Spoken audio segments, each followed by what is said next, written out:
As the 70s were coming to a close, Spielberg was on top of the world.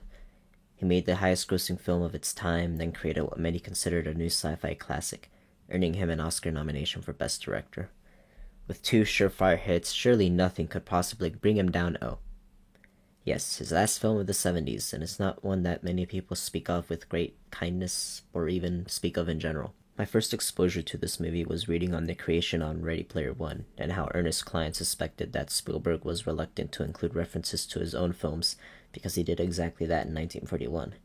But that wasn't the reason critics hated it at the time. As a screwball comedy about the panic that surrounded LA in the days after the Pearl Harbor attack in World War II, critics toured the film a new one, calling it remarkably unfunny, offensive, juvenile, and even Spielberg to this day likes to point to this film as not a complete failure, but as his first misstep. It has, however, gained a tiny cult following in classic Star Wars prequels fashion, of people who say it wasn't that bad and pointing to the genuinely good aspects of it. Me? Sadly, no, I think it is in fact that bad. In my long journey to watch every single Spielberg movie, I saved this one as one of the very last ones, and to Spielberg's credit, that meant it took a long time for me to find a movie I actively disliked. But to Spielberg's discredit, I still found one. In the conversation surrounding 1941, the plot isn't usually brought up, and I thought it was just because most people forgot about it or had nothing to say. But I think the real reason is because it's surprisingly kind of complicated. So it's many days after the attack on Pearl Harbor, and the US, specifically Los Angeles, is on high alert for more potential attacks. Their fears turn out to be somewhat vindicated in a strange way when a rogue Japanese sub heads into LA waters, headed by, I shit you not, Toshiro Mifune as the captain and Christopher Lee as a Nazi advisor. That should really be more awesome than it actually ends up being. But anyways, as they go in search for something honorable to destroy. Over on dry land, a variety of characters from this dancing good old boy to Dan Aykroyd and his off-kilter squad and many more all prepare for an upcoming dance to boost morale of the troops and stay on guard for attacks. Meanwhile, John Belushi plays a borderline psychopathic pilot who believes he's tracking down a wayward Japanese plane, and all of these groups will eventually converge for a very, very, very long night of madness and insanity. Did that sound cluttered, even overstuffed? Well, that was the abridged plot synopsis. I also didn't mention a pair of horny pilots who are trying to have sex on an airborne plane, a family with an anti-tank gun in their backyard, these weirdos patrolling the coast from a Ferris wheel, this guy gets kidnapped by the Japanese, and one of the only clever, funny scenes of the movie. It's just too much. And that's the crux of the problem with this movie. Focus. It doesn't have any. This movie has at least 5 main characters, all given a good amount of screen time, all with wildly diverging motivations and paths, all of which results in an incredibly long runtime and pandemonium you can't follow or get into. And even then, for as crazy as I make this movie sound, it's not as fun as you'd think.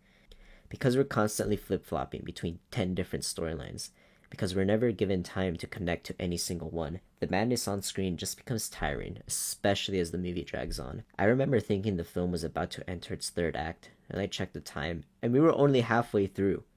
It never catches a break, and you're left with so much noise and distraction that even Michael Bay would tell you to eat a Snickers and calm down.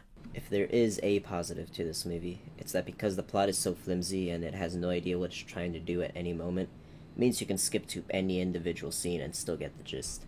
Hell, I almost recommend it, because by themselves, some of these setups are actually kind of funny. I already talked about how the Japanese sneak onto the mainland, and not just that, the following scene of them trying and failing to interrogate the poor bastard they kidnap is pretty entertaining.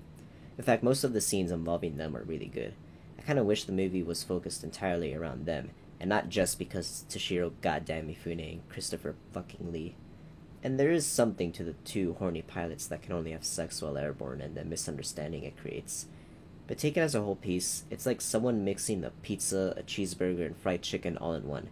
It's all junk food by itself that tastes really good, but put together it's not anything worthwhile. Among this absolute mess of a movie, Spielberg still directs the shit out of it, but this is ironically to the detriment of the film. It's all really well polished, but all in service of weak comedic timing and joke setups that don't go anywhere, wasting Oscar-worthy practical effects in the process. Also, this was bafflingly nominated for Best Cinematography, and I mean, look at it. Spielberg somehow managed to make an ugly movie, and not in a way that was supposed to be intentional. I can't help but feel that if someone else directed this movie, it'd still be a big mess, but one that had a better eye and ear for that sort of thing, as Spielberg is clearly out of his element. I Can't believe this movie brought me down to this level, but that's how bad it is. I have to bring up a review from the hive of scum and villainy known as Letterboxd. Here I am wondering why this anti-war sex comedy by the world's greatest, most unerotic director, Steven Spielberg, who concurrently views World War II as the most honorable sacrificial event of the 20th century, doesn't work. There's not much else to say about 1941 in my eyes. I know it's got a cult following from people who like it as just a silly off-kilter comedy that costs way too much behind the scenes, but I was just bored throughout almost the entire thing. I don't even see much thematic value in it. Like, it's lampooning the hysteria of Americans following Pearl Harbor, but to what end? It doesn't say anything insightful or interesting. It just found an easy target and took a bunch of cheap shots. This clearly wants to be Strangelove meets Mad World, but without any focus in its plot or pathos for its characters. It's all sound and fury signifying nothing. I'm not offended by the movie, it's too juvenile for that, but it's ultimately just forgettable as a result, despite trying so hard to be anything but. 1941 is a rare misstep from a great master, and the effects it had on the man would be felt as early as his very next movie, which would have a very different reception.